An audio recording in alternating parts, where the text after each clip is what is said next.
You're listening to the Casting Shadows blog's remote reporting affiliate, WDOG, with an update about the Anchorpocalypse and an editorial. Earlier today, the Hindsightless podcast reported that agent provocateur Joe Richter has lost his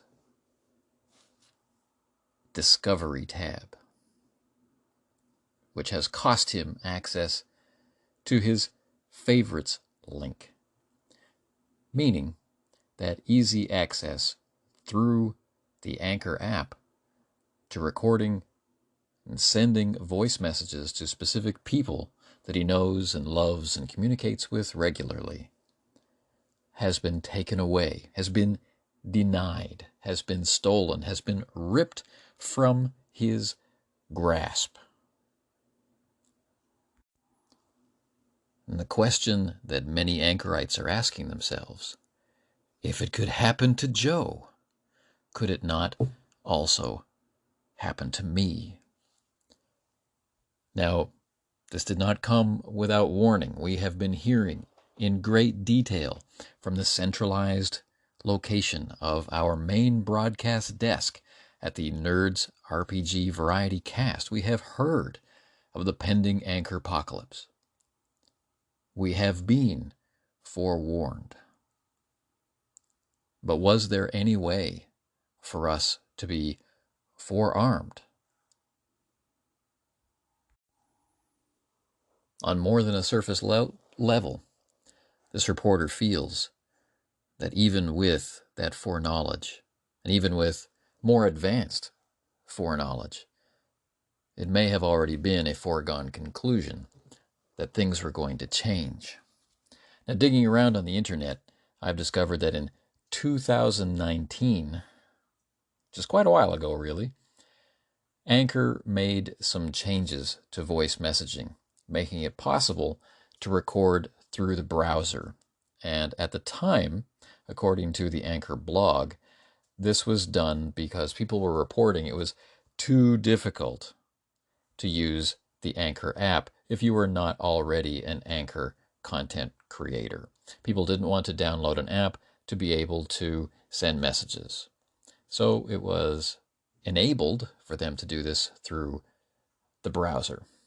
I think this is actually the first nail in the coffin, which contains the summoning ritual for the Anchorpocalypse.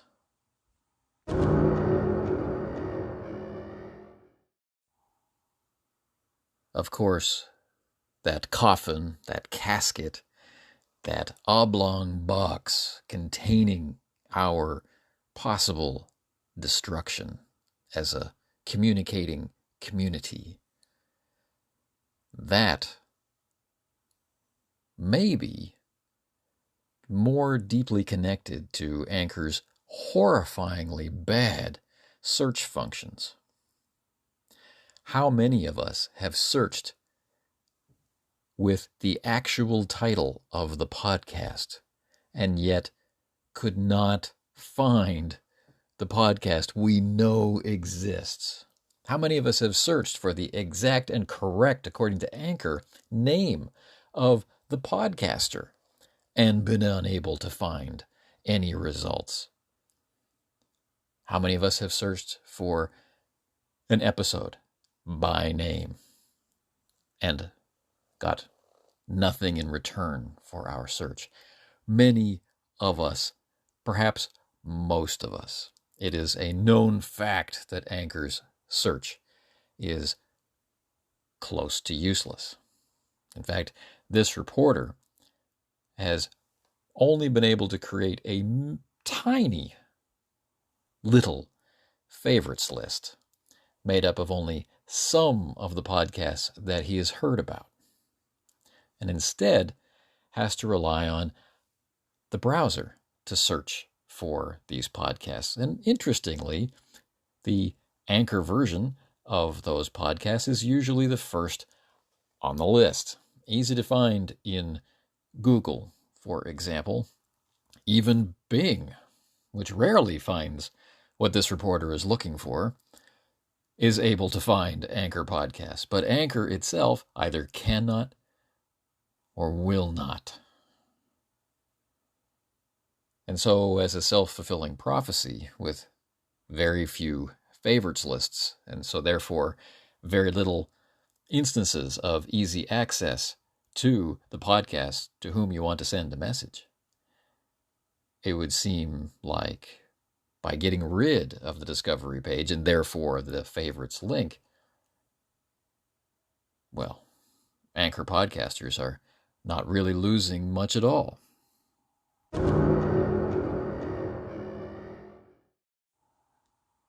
Voice messages sent to Anchor Podcasts through the browser would seem, on detailed investigation, to return similar audio quality as that through the app, with just some minor issues such as stuttering in some instances or pops in others.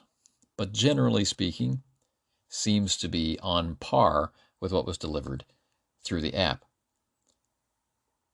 And those messages will still be delivered to the voice messaging tab of the app, meaning adding those messages to an episode will be as easy as it always was. And if that's the case, why would anyone be upset? Why would we be claiming it's an Anchorpocalypse? Really, this is where Anchor/Spotify should be able to identify quite easily why people would be upset, why people would be feeling like something was being taken away. It's because the majority of the messages in our small community, which could be a good indicator of other behavior in other communities of equal size, could indicate that the majority of messages, regardless of whether they are sent from the home or not, are sent from mobile devices. And that accessing our favorites list and automatically recording through the app is by far a superior process by which to record the messages than going to the browser, searching for the podcast, or bringing down a list of favorites in the browser, going to the homepage, scrolling down to the message function, waiting for the process to load, recording, slowly, step by step, over and over again. To be clear, the messaging function is not going away. It's just going to be harder to use. It's a key part of the functionality of Anchor. It's why most of us probably chose Anchor in the first place. And that key point is going to be demonstrably harder to use and maybe of equivalent quality.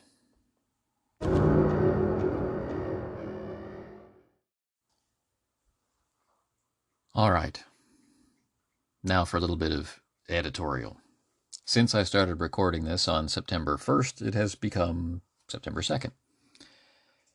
And it is past midnight, and I'm wondering, I'm remembering, I'm thinking about past groups. Many years ago, YouTube, after being purchased by Google, got rid of its video response function, which allowed you to communicate with other YouTubers on the same topic. You would simply indicate their video to which you were making a reply, and it would automatically link your two videos together. The original video maker would approve or not approve of your link appearing. But this was a great way for people who were talking about the same things to find each other and for people to follow a conversation through YouTube. It built large communities. It was excellent. It was fast. It was easy. And it's gone. Similarly, many of us remember with some annoyance the disappearance of G+. Again, a fantastic way for the RPG community and many other communities to grow and thrive and easily organize and foster communication and context and networking and all of that stuff. G+ was a great way for us to build community. And it's gone. Anchor similarly enabled us to be able to get our message out through our podcasts and yet still be able to interact, not exactly in real time, but in a meaningful way. And we could hear the actual voice, the actual nuance of communication between the different participants. It was yet another valuable way to build communities and build a thriving network of people communicating on related topics. Well, it's not exactly disappearing, but it's going to become, in a sense, a gated community. You can get in, but you're going to have to climb over a few things, step around a few things, have some passwords, or know the right people. So, not exactly the perfect environment to foster a thriving and growing and expanding community. And there will be a reaction. People will want to leave. It will seem too difficult, or investigation will be deferred in favor of listening to what somebody has said. And the response from Anchor itself, which is really Spotify, is disheartening and not at all welcoming and doesn't even really seem to understand what the problem could be or how they have caused it. And this encourages people to move on. It's happened to us before. We'll find some other way. And this is the part where I get a little worried. One large centralized forum like long, long ago where everybody would go and talk, well, that huge community gets smaller when it moves to things like Vimeo and YouTube and Vine and whatever else. The community fragments. And then some people move to G+, and some people never heard of G+. The community fragments, then G+ vanishes. And now we have kind of the return of the forum. We have these walled garden Discord channels. We can't belong to all of them. It's not really publicly available. Sure, maybe everyone can join if they know where the invitation is, or that there is an invitation, or even what the name of the Discord is. But somewhere, the idea of smaller and smaller communities is taking root. As long as we can keep talking with our close friends, then that's all that really matters. But we know what effect that has on conversation. We're at a time where the role-playing game hobby is once again enormous. It's once again in the public eye. It's once again something that you can easily discover. But conversation about it, that is changing. It's become monetized. When you look at YouTube, there are very few channels out there which are not monetized, which are not following a certain way of creating content.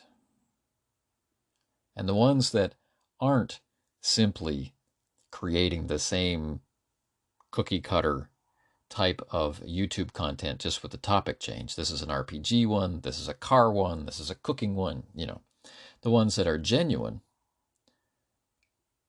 Well, they're not found as easily.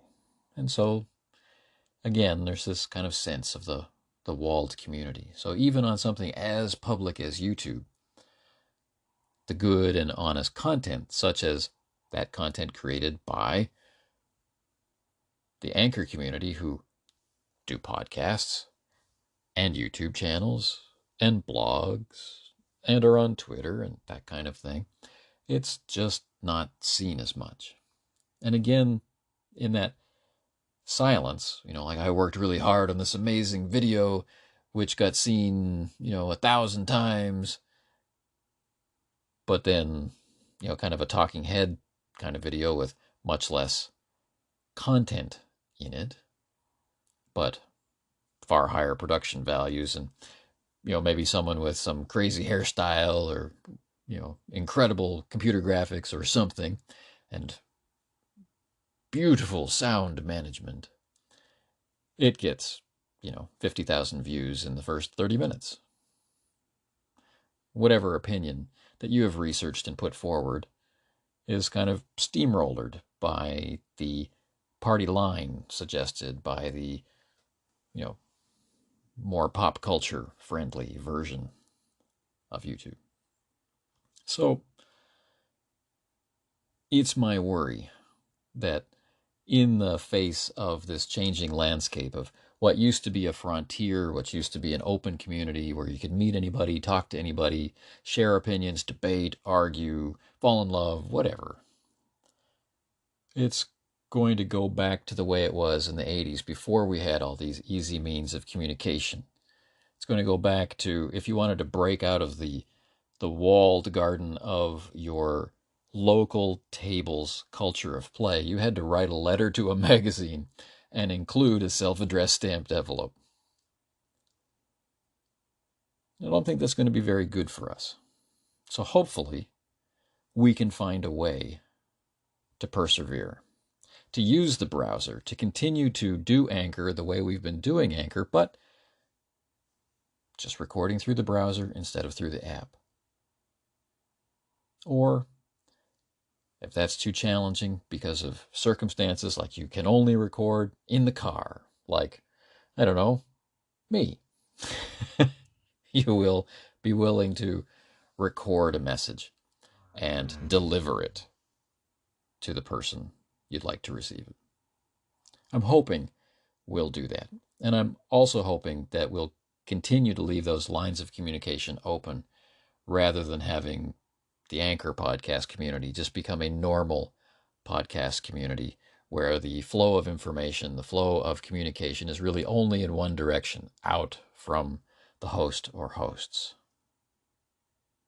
I'd hate to see this thriving community of interaction become that. Anyway, reporting live from South Korea, I'm Anthony Boyd.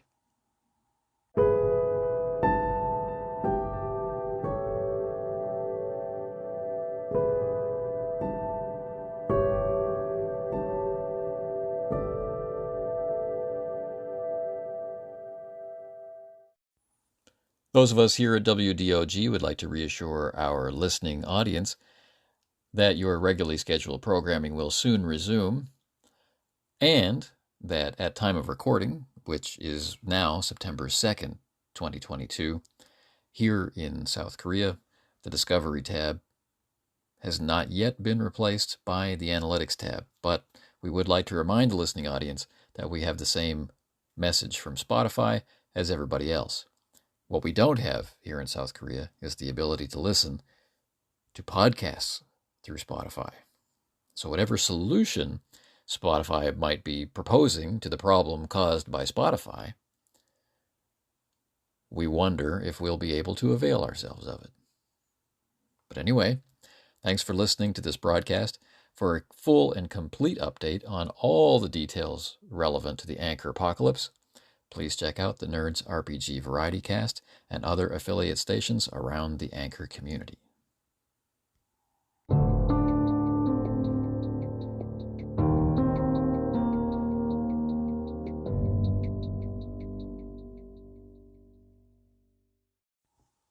You've been listening to a bonus episode from the Casting Shadows podcast, a podcast about role-playing games, a place for action, reaction, and interaction on that topic, where, regardless of whether you're into story as product or byproduct, whether you prefer the writer's room or the experience as character, whether you roll dice or pull cards or consult some other more esoteric means of resolution, you can be a part of the conversation, at least for a while.